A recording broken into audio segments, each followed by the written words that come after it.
안녕하세요. 네, 안녕하세요. 네. 네. 와, 요즘은 ETF가 종류가 굉장히 더 다양해지고 있는 것 같아요. 너무 많아요. 점점점 늘어나요. 불이 붙었어요. 불이 네. 붙었어요. 제가 보니까 이제 ETF도 트렌드가 좀 바뀌어가는 것도 있고 네. 옛날에 이제 시장 대표 지수 투자하는 그게 이제 ETF가 무조건 1등이었는데 대부분이었는데 요즘 뭐 각종 테마 ETF에 섹터 ETF에다가 거기다 뭐 스타일별로도 나오고 네. 전략도 다양해지고 그러면서 ETF 가지수가 너무 많아지고 있어요. 특히 세상도 너무 빨리 바뀌잖아요. 아, 요새 제일 좀 핫한 트렌드는 뭐야 요새? 뭐예요? 요새 가장 핫한 거 두 개 뽑으면은 네. 신재생 에너지, 아. 2차 전지, 네. 뭐 전기차 지구를 사랑하는 지구를 이쪽으로 사랑하는. 가거나 네. 또는 아니면 요새는 ESG, 예를 들면 ESG. 환경, 그다음에 환경. 뭐 소셜 사회적인 이것도 문제, 그다음에 뭐 내가 또 가버넌스. 약어 풀어주는 건 또 해야 되잖아. 풀어주세요. 네, 풀어주세요. E는 이제 환경이에요. environment. 인바이러먼트. 이거 에너지라 그러는 사람 많아. 아, 그럴 수 있겠다 진짜. 그렇게 생각될 수도 어. 있겠네요. 그다음에 S는 S는 social. 소셜. 그래서 사회적 뭐 사회적 기업, 뭐 사회적 책임, 네. 뭐 이런 G. 뜻이고 G는 governance. 가버넌스. 그래서 지배구조, 아. 뭐 이런 거에 포커스를 맞춘 트렌드가 진짜 네. 핫하긴 핫하죠. 오. 네. 뭐가 있냐면 고령화?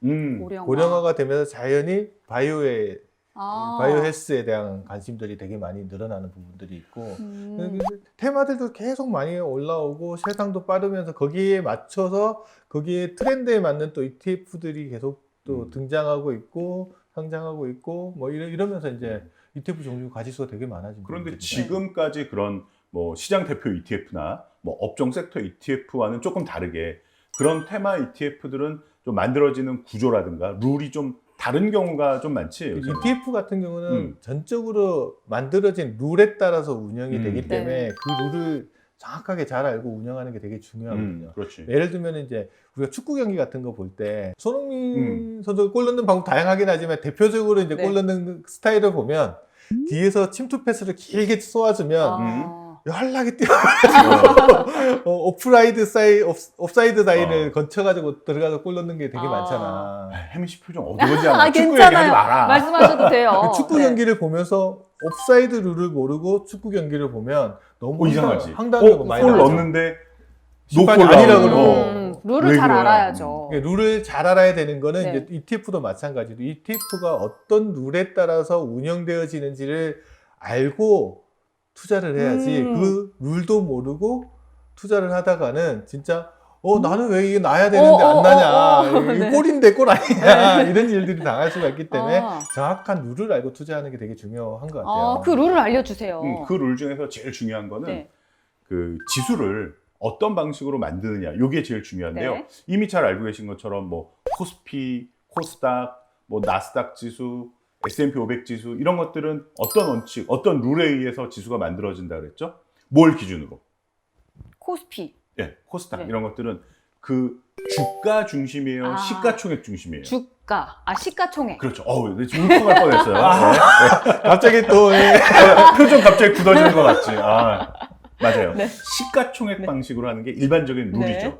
그런데 최근에는 아까 말한 그런 트렌디한 ETF 중에는 그거는 이제 시가총액 방식을 쫓지 않고 또 다양한 방식으로 만들어내는 경우들이 많아요. 네. 예를 들면 시가총액으로 만들어 놓으면 시가총액이 가장 큰 게 ETF 내에서 가장 큰 비중을 차지하는 식으로 투자가 되잖아요. 네. 그런데 예를 들어서 그렇게 하기에는 우리나라 같으면 시가총액 제일 큰 게 삼성전자니까 네. 삼성전자의 성적에 따라서 ETF 성과가 왔다 갔다 하는 문제가 그러니까요. 생길 수도 그냥 있잖아요. 삼성전자 ETF가 되는 거네요. 그래서 그거 말고 좀 더 다른 방법을 해볼까? 시가총액 말고 그냥 주가 가중 방식으로도 만들어낼 수 있어요. 시총 말고 주가만 가지고 네. 상위 뭐 몇 개를 뽑는다거나 그건 뭐예요? 그렇게 하는 게 네. 대표적인 지수 같은 네, 것들이 그렇지.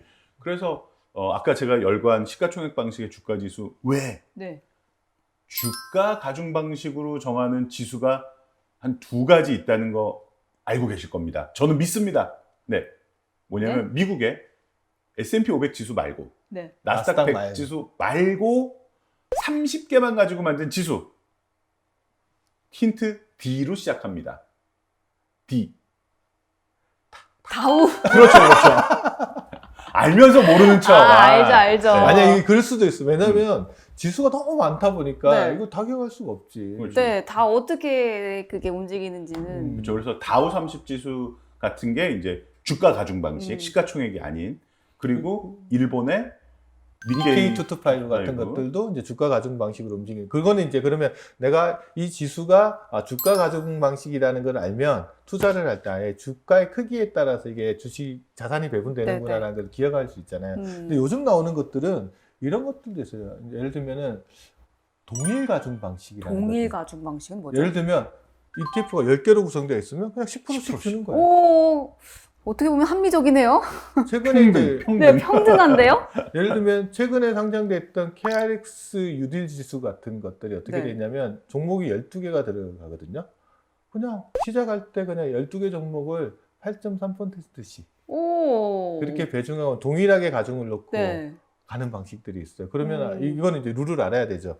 이게 처음 시작할 때는 똑같이 배분을 해놓고 나서 이제 운영을 이제 계속 해 나가다가 일정 기간이 지나면 다시 또 원상태로 돌려놓고 그런 식으로 하거든요. 그러면 궁금한 거는 그럴 리밸런싱이라고 표현해야 되나? 그 비중을 다시 조정하는 그 주기가 어느 정도로 설정되어 있는지 이거를 알아야 이제 되겠네. 주가 또. 산정 방식을 아는 것도 중요한데 이제 그 다음으로 중요한 게 뭐냐면 정기 변경이. 예를 들어서 이 ETF는 뭐 6개월 단위로 예를 들면 1월 달이나 7월 달에 정기 변경일을 둔다 그러면 네. 1월 달이 되면은 그 안에 있는 종목들을 다시 정렬을 하는 거예요.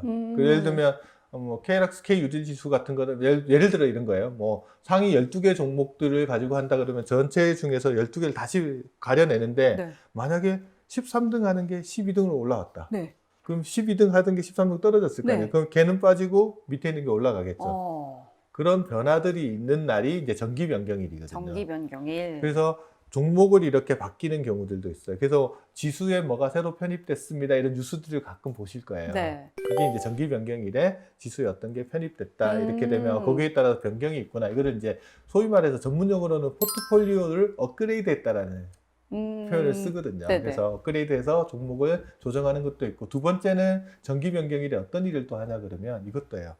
원래 12개 종목에 8.3%씩 투자를 했다고 했잖아요. 네. 근데 시간이 지나면 A 종목은 계속 주가가 올라가면 전체 비중이 커져버릴 수 있잖아요. 네. 그럼 B는 또 주가가 떨어져가지고 전체에서 비중이 줄어들 수 있잖아요. 줄어들고 그럼 정기 변경일이 딱 되면 그 종목을 다시 8.3%씩 잡아. 똑같이 그럼 어떻게 되겠어요? 비중이 늘어난 거는 줄어들고.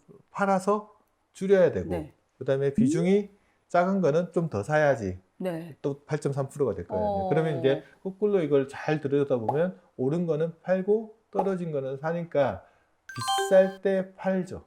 그렇네요. 쌀 때 사고. 이 구조를 리밸런싱을 하는 게 정기 변경일에 그 구조가 일어나기 때문에 ETF가 그런 기능들을 해주는 게 있어요. 그래서 그런 정기 변경일 날도 한번 쭉 들여다보고 이 ETF에 편입된 종목에 변경이 있나?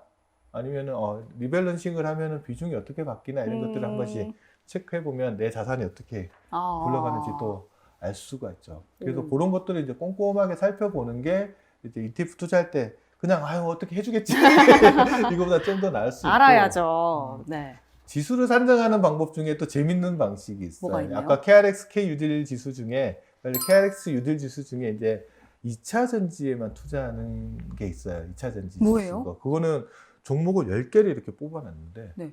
그 중에 10개 중에 3개, 상위 3개는 네. 딱 뽑아가지고 무조건 25%씩 주는 거예요. 오. 그러면 동일 가중이죠. 네. 그리고 나머지 7개는 시가총액에 비례해서 아. 배분된 혼합 방식을 쓰는 경우들도 있어요. 그럼 정기 변경일이 일어나면 어떤 일이 일어나냐 그러면 위에 3개 들어가는 종목이 이 10개 중에서도 순서가 바뀔 수 있잖아요. 만약 4등 하는 게 3등으로 올라왔다면 그 네. 비중은 갑자기 확 확 늘어날 25%. 수도 있잖아요. 또 만약에 3등 하는 게 밑으로 떨어졌다 그러면 그 비중이 줄어들 수도 있고, 이제 그런 것들을 지켜봐야 되는 것도 있죠. 오. 그래서 한번 내 지수가 산출이 어떻게 되는지를 꼼꼼하게 체크해 보고 네. 그렇게 해봐야 이제 내가 투자를 제대로 하고 있는지 안 하고 있는지를 알 수가 있거든요. 그래서 그런 것들을 지켜보는 게 이제 운영하는 데 있어서는 되게 중요한 것 같아요. 그럼 그 정기 변경일마다 막 확 뭐가 막 달라지는 그런 상황들이 벌어질 것 같은데요? 일반적으로 이제 그렇게 크게 많이 변동은 없긴 하지만 네. 예를 들면은 게임이나 이런 산업에 투자하는 경우에는 신규 상장이 뭐가 돼버리면 어깨 전체가 순서가 흔들리는 경우들이 생기잖아요. 그런 경우에는 꼭 좀 챙겨봐야 되고요. 갑자기 큰 종목이 상장이 돼서 변화가 크면 정기 변경일이 아닌 경우에도 변경을 하는 경우들이 있어요. 그래서 그런 것들은 꼼꼼하게 뉴스 같은 거 자기 투자하는 상품이니까 네. 챙겨가지고 그런 것들은 보셔야지 내 상품이 어떻게 바뀌고 있는지는 좀 알 수 있을 것 같아요. 그래서 그런 것들을 알고 투자하는 것들하고 모르고 투자하는 완전히 거는 다르죠. 좀 다르거든요. 예를 들어 이제 2차 전지에 투자한다 그래도 네. 인터넷에 그러니까 MTS나 뭐 HTS 들어가가지고 2차 전지 투자하는 ETF 보면 종류가 또 되게 많이 있잖아요. 네. 아까 KRX 2차 전지는 10개 종목에 투자하면서 뭐 위에 세 개는 25%씩 이렇게 투자한다라는 말은 상위 종목에 좀 많이 투자하겠다라는 전략인데 그냥 2차 전지 테마 지수 ETF 이런 데를 들어가 보면 그냥 종목이 한 24개 이렇게 들어가 있어요. 네.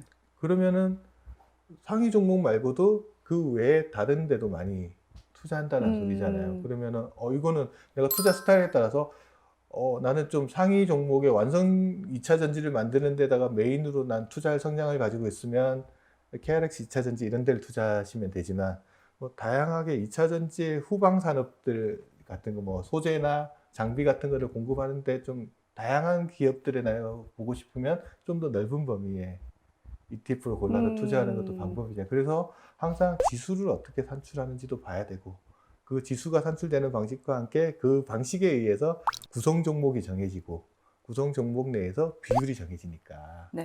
그거를 이제 꼼꼼하게 좀 체크를 해보고 이런 거였구나 라고 한번 비교 한번 한 다음에 투자해도 안 늦거든요. 근데 대부분의 사람들이 뭐만 딱 종목이 좋다 그러면 그런 건 안 보고 꽂히면 그냥 들어가요. 이름만 듣고 그냥 투자하는 경향이 있어서 네. 조금 좀 들여다보는 게 좋지 않나 이런 생각이 들어요. 그래서 룰을 잘 알아야 된다. 그러니까 정리하면 네. 룰에서 첫 번째는 어떤 방식으로 지수를 만들었느냐. 방식을 알아야 된다. 두 번째는 어떻게 바꾸느냐. 네, 그 두 가지는 언제 핵심인 어떻게 것 바꾸느냐. 같아요. 언제 네. 어떻게 바꾸는지. 그걸 리밸런스. 알고 이제 들어가서 보면 이제 여기에 이 종목이 왜 들어가 있는지를 알고 이 종목이 왜 이만한 비중으로 들어가 있는지를 이제 감이 이제 느낌이 오는 거죠.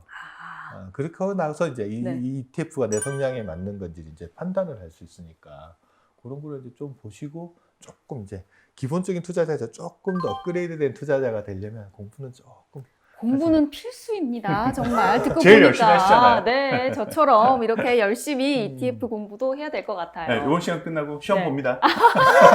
바짝 긴장해야겠습니다. 그래야지 아까 투자하고 나서 이 네. ETF에 이 종목이 왜 들어가 있어? 뭐야? 이런 왜? 얘기 안 한다니까요. 이렇게 되니까요.